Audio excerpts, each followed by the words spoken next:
Welcome to special analysis. నేను రమ్మ మండవ. ఈరోజు అనాలిసిస్లో భాగంగా మనం తీసుకోబోతున్న టాపిక్ ఏంటంటే, జగన్ నమ్మించి మోసం చేశాడు, జోగి రమేష్ ఆవేదన, జోగి రమేష్ ఫ్రస్ట్రేషన్ అని చెప్పేసి నేను టైటిల్ పెట్టడం జరిగింది. ఈరోజు జోగి రమేష్ ఏదైతే కల్తీ లిక్కర్ వ్యవహారంలో, కల్తీ సారా వ్యవహారంలో జైల్లో ఉన్నారు. ఆల్మోస్ట్ 53 రోజులు, 83 రోజులుగా ఆయన జైల్లో ఉన్నారు. లేటెస్ట్‌గా ఆయనకి బెయిల్ రావడం జరిగింది ఈ అంశంలో. ఆయనతో పాటు ఆయన బ్రదర్ అయిన రాముకి గూడా, జోగి రాముకి గూడా బెయిల్ వచ్చింది. వాళ్ళిద్దరూ గూడా రిలీజ్ అయ్యారు. రిలీజ్ అయిన తర్వాత మీడియాతో ఇంటరాక్షన్ క్రమంలో జోగి రమేష్ చాలా దారుణంగా మాట్లాడే ప్రయత్నం చేశారు. అది ఇంకో వీడియోలో మనం డిస్కస్ చేద్దాం. అయితే ఇక్కడ జోగి రమేష్ ఈరోజు బయటకొచ్చిన తర్వాత వైఎస్ఆర్‌సీపీ నేతల నుంచి ఆయనకు ఆ స్థాయిలో సపోర్ట్ లేదనే చర్చ జరుగుతోంది. ఏకంగా వైఎస్ఆర్‌సీపీ నేతలే కాదు, జగన్మోహన్ రెడ్డి దగ్గర నుంచి కూడా జోగి రమేష్‌కి ఆ సపోర్ట్ లేదన్న ఫ్రస్ట్రేషన్ ఆయన మాటల్లో కానీ, ఆయన అనుచరుల మాటల్లో గానీ కనిపిస్తా ఉంది. నిజానికి జగన్మోహన్ రెడ్డి ఏదైతే ఫస్ట్ నుంచి కూడా లిక్కర్ స్కామ్ వ్యవహారంలో గానీ, దానికి లీడ్ చేసిన ఈ కల్తీ సారా వ్యవహారంలో గానీ, ఎవరు ఇన్వాల్వ్ అయినా తన పార్టీ నుంచి ఆఖరికి చెవిరెడ్డి, మిథున్ రెడ్డి లాంటి వాళ్ళు కూడా, ఒక్కరిని కూడా జగన్మోహన్ రెడ్డి పరామర్శించే ప్రయత్నం చేయలా. ఒక్కరికి కూడా బెయిల్ విషయంలో ఆయన హెల్ప్ చేసే ప్రయత్నం చేయలా. ఎందుకంటే ఎక్కడ వాళ్ళని పరామర్శిస్తేనో, వాళ్ళకి మద్దతు తెలిపితేనో ఆ మకిలొచ్చి తనకంటుకుంటుంది. ఆ ఇష్యూ మొత్తం తన వైపు కన్వర్ట్ అవుతుంది అనుకుంటున్నారు గానీ, జగన్మోహన్ రెడ్డి ఫస్ట్ నుంచి ఈ విషయంలో మాత్రం పూర్తి స్థాయిలో వన్ సైడెడ్‌గానే ఉన్నారు. ఎవరిని కూడా పరామర్శించే ప్రయత్నం చేయలేదు. అయితే ఇక్కడ జోగి రమేష్ విషయానికొస్తే కొంత డిఫరెంట్ కేస్ ఇది. నిజానికి మనకు తెలుసు జోగి రమేష్ కాంగ్రెస్ నుంచి వైసీపీలోకి వచ్చున్నారు. ఆయన పెడన్ నుంచి ఎమ్మెల్యే అయ్యారు. గతంలో కాంగ్రెస్‌లో ఉన్న సమయంలో. ఆ తర్వాత 2014లో వైసీపీ నుంచి మైలవరం తరపున పోటీ చేసి ఓడిపోయారు. అదేవిధంగా చూస్తే 19 ఎన్నికలు వచ్చేటప్పటికే ఆయన మళ్ళా పెడన్ నుంచి ఎమ్మెల్యే కావడం జరిగింది. ఎమ్మెల్యే అవ్వడమే కాదు పెడన్ నుంచి.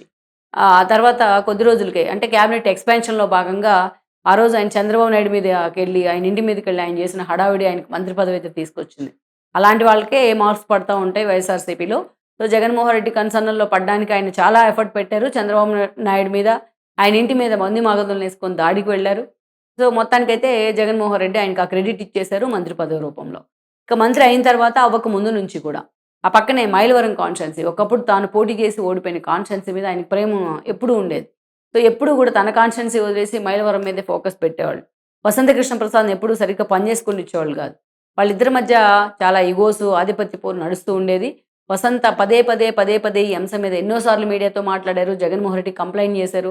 అయినా కూడా జగన్మోహన్ రెడ్డి జోగి వైపే మద్దతుగా నిలబడటంతో ఆఖరికి ఇంక పార్టీ నుంచి ఎగ్జిట్ అవ్వడానికి నిర్ణయించారు. టీడీపీ ఆయనకి రెడ్ కార్పెట్ ఏసింది. మొన్న ఎమ్మెల్యే కూడా అయ్యారు. ఆయన కోసం అటు మైలవరం నుంచి ఎమ్మెల్యేగా, మాజీ మంత్రిగా ఉన్న దేవినేని ఉమాని పక్కన పెడతం జరిగింది. సో, ఈరోజు వసంతకృష్ణ ప్రసాద్ ఎమ్మెల్యే అయ్యారు మైలవరం.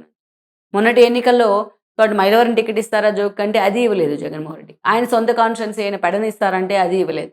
ఎక్కడో తీసుకెళ్ళి ఆయన పెనమలూరులో పడేయటం జరిగింది. సో, మొత్తానికైతే మనం చూస్తే జోగి రమేష్ ఈరోజు ఓడిపోయిన తర్వాత, ఓడిపోక ముందు నుంచి కూడా కొంత పెక్యులర్ క్యారెక్టర్ ఆయనది. ఎప్పుడు కూడా అవసరమైన దానికంటే ఎక్కువగా ఓవర్ స్మార్ట్‌గా బిహేవ్ చేస్తారు. ఆయన ఓవర్ యాక్షన్ చేస్తా ఉంటారనేది ఒకటి పేరు. ఆయనకి ఫస్ట్ నుంచి కాంగ్రెస్‌లో ఉన్న సమయం నుంచి. జగన్మోహన్ రెడ్డి స్కిన్ సేవ్ చేయడం వరకు ఓకే. ఎందుకంటే ఆ పార్టీ అధినేత కాబట్టి, ఆయనకి బాస్ కాబట్టి, ఆయనకి టికెట్ ఇచ్చారు, మంత్రి పదవి ఇచ్చారు కాబట్టి. కానీ అంతకన్నా ఎక్కువ యాక్షన్ చేస్తుంటారు ఆయన. అందుకే పదే మీడియాలో ఫోకస్ అవ్వాలని కూడా ఆయన తాపత్రయపడతా ఉంటారు. సో, సబ్జెక్ట్ కంటే మిగతా అంశాల మీద ఎక్కువ జోగి రమేష్ ఫోకస్ పెట్టిన సందర్భాలు చాలానే ఉన్నాయి. లైక్ చంద్రబాబు నాయుడు ఇంటి మీదకెళ్ళడం సందర్భాన్ని కూడా ఒక ఉదాహరణగా చెప్పుకోవచ్చు మనం. అయితే ప్రభుత్వం ఏర్పడిన తర్వాత, కూటమి ప్రభుత్వం ఏర్పడిన తర్వాత లిక్కర్ స్కామ్ అంశం మీద చాలా సీరియస్‌గా ఫోకస్ పెట్టారు. సిట్ కూడా ఏర్పాటు చేయడం జరిగింది. జగన్మోహన్ రెడ్డి వంది మాగదులంతా కూడా రాజకేశ్ రెడ్డి మొదలుకొని ఈ రోజున కృష్ణమోహన్ రెడ్డి, ధనుంజయ రెడ్డి, ఆయన బాలాజీ గోవిందప్ప వీళ్ళందరూ వరుసపెట్టి అరెస్ట్ అవుతూ వచ్చారు. అరెస్ట్ అవ్వడమే కాదు, పొలిటికల్ అరెస్టులు కూడా. అటు చూస్తే మనకి ఏదైతే చెవిరెడ్డి దగ్గర నుంచి మిథున్ రెడ్డి దాకా కూడా అరెస్ట్ అయ్యారు. ఈరోజు మళ్ళా వాళ్ళని విచారణకు పిలుస్తున్న పరిస్థితి అయితే ఉంది. ఇది ఒకవైపు నడుస్తా ఉన్న సమయంలో హఠాత్తుగా తంబలపల్లి కేంద్రంగా, ఉమ్మడి చిత్తూరు జిల్లాలోని టిపికల్ కాన్స్టిట్యున్సీ తంబలపల్లి. తంబలపల్లికి టీడీపీ తరపున జయచంద్రారెడ్డి ఇన్ఛార్జిగా ఉన్నారు. సో, ఆయన ఆధ్వర్యంలోనే ఈ కల్తీ సారా వ్యవహారం బయటపడిందనే ప్రచారం జరిగింది. దాన్ని బ్రేక్ చేసింది పోలీసులు, ప్రభుత్వం అయినప్పటికీ ఆ క్రెడిట్ వైసీపీ తన ఖాతాలో వేసుకుంది. అయితే అక్కడ టీడీపీ ఇన్ఛార్జిగా జయచంద్రారెడ్డి ఉన్న కారణంగా ఇది టీడీపీనే, చంద్రబాబు నాయుడు కన్సర్న్‌లోనే జరుగుతుందంటూ కూడా ఆరోపణలొచ్చాయి. ఈ క్రమంలోనే చంద్రబాబు నాయుడు చాలా ఫాస్ట్‌గా స్పందించారు. ఆయన జయచంద్రారెడ్డిని, ఆయన అనుచరుడైన సురేంద్రాన్ని పార్టీ నుంచి సస్పెండ్ చేయడం జరిగింది. అంతేకాదు దాంట్లో అద్దేపల్లి జనార్దన్ రావు ఆయన బ్రదర్‌ని ఇద్దరిని కూడా అరెస్ట్ చేశారు. సో, ఇంకా ఇది చాలా సీరియస్‌గా నడుస్తా ఉంది. అయితే దీన్ని లిక్కర్ స్కామ్ వ్యవహారానికి కూడా దీన్ని లింక్ చేసే ప్రయత్నం అయితే కొంత జరిగింది. ఎందుకంటే గతంలో కూడా ఇలాగే కల్తీ సారా కేంద్రంగా లిక్కర్ స్కామ్కి ఈ వ్యవహారాలను లీడ్ చేసినాయి అనేది స్మెల్ ఉంది ప్రభుత్వం దగ్గర. అందుకే ఆ లిక్కర్ స్కామ్కి ఈ విషయాన్ని కూడా లింక్ చేసి సిట్ దీన్ని కూడా చాలా సీరియస్గా తీసుకుంది. అయితే ఇక ఇదే సమయంలో చూస్తే అది జరిగిన కొన్ని రోజులకే ఇబ్రహీంపట్నంలో, ఉమ్మడి కృష్ణా జిల్లా ఇబ్రహీంపట్నంలో ఇంకొక కల్తీ సారా డంపు బయటపడింది. ఆ రోజు ఈయన వెళ్ళి జోగి రమేష్ అక్కడ చేసిన హడావిడి మామూలు హడావిడి కాదు. ఆ రోజు చూస్తే నారావారి కల్తీ సారా అని చెప్పేసి ఆయన మాట్లాడితే అదే హెడ్డింగ్ పెట్టారు జగన్మోహన్ రెడ్డికి చెందిన మీడియాలో కూడా. ఇదంతా దగ్గరుండి చంద్రబాబు నాయుడు అక్కడ నాటు సారా కాయిస్తున్నారని అంతగా ప్రొజెక్ట్ చేసింది వైఎస్ఆర్సీపీ కూడా. ఆ రోజు జోగి రమేష్ ఓవర్ యాక్షన్ చూసిన వాళ్ళు చాలామంది అనుకున్నారు దీని వెనక ఏదో మతలబు ఉంది అనేది. అయితే ఆ తర్వాత రెండో రోజో మూడో రోజు అది బ్రేక్ చేసే ప్రయత్నం జరిగింది పోలీసుల వైపు నుంచి. ఎవరైతే అద్దెపల్లి బ్రదర్స్ ఇద్దరు అరెస్ట్ అయ్యారో వాళ్ళు జోగి రమేష్ పేరు చెప్పడం జరిగింది. ఇదంతా ఒక కుట్ర జరిగింది, ప్రభుత్వాన్ని అస్థిరపరిచే కుట్ర జరిగింది.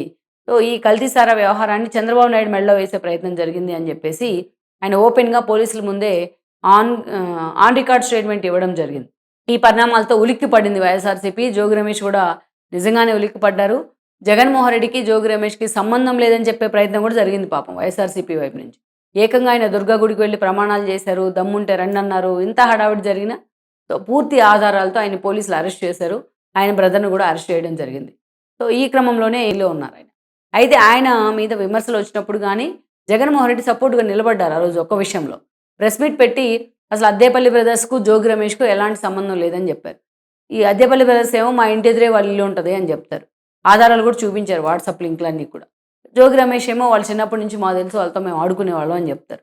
జగన్మోహన్ రెడ్డి ప్రెస్ మీట్ పెట్టేమో అసలు అద్దేపల్లి బ్రదర్స్కు జోగి రమేష్కు సంబంధమే లేదని చెప్తారు. మొత్తానికైతే ఆయన అరెస్ట్ జరిగింది. ఆయన వెళ్లే ముందు ఎలాగైనా సరే ఆయన్ని కాపాడుకుంటాను, నీకెందుకు ప్రత్యేకంగా లాయర్లు పెట్టి బెయిల్ తెప్పిస్తాను జగన్మోహన్ రెడ్డి నమ్మబలికారు. కానీ తీరా మనం చూసినట్లయితే ఆయన అరెస్ట్ అయ్యి జైలుకి వెళ్ళిన తర్వాత ఈ 80 రోజులుగా పాపం జోగి రమేష్ పట్టించుకున్న పరిస్థితి లేదు జగన్మోహన్ రెడ్డి కానీ ఆయన పార్టీ నేతలు కానీ. ఒకవైపు ఆయన వైఫ్ కూడా వాపోతూ ఉన్నారు, ఆయన కొడుకు కూడా వాపోతూ ఉన్నారు.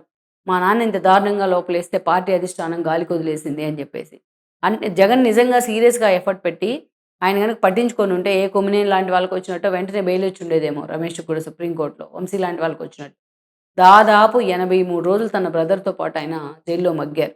సో అందుకే ఈరోజు బయటకు వచ్చిన తర్వాత జగన్మోహన్ రెడ్డి మీద అంత సోబర్గా ఎక్కడ కూడా ఆయన మాట్లాడలేదు. తొడగొడుతూ చంద్రబాబు నాయుడు మీద సవాళ్ళు చేశారు కానీ మళ్ళా లోపల వెళ్ళడానికి. సో జగన్మోహన్ రెడ్డి మీద అంత ప్రేమపూర్తిగా ఎక్కడ కూడా జోగి రమేష్ వ్యాఖ్యలు చేయాల. అంతేకాదు ఈ రోజున జగన్మోహన్ రెడ్డి నన్ను నిజంగానే నమ్మి మోసం చేశారు, ఇన్ని రోజులు బెయిల్ రాకుండా జైల్లో ఉంచే ప్రయత్నం చేశారని ఆయన సన్నిహితుల దగ్గర కూడా వాపోతూ ఉన్నారు. జోగి రమేష్ అనుచరుల్లో కూడా ఇదే చర్చ చాలా సీరియస్గా జరుగుతూ వస్తుంది.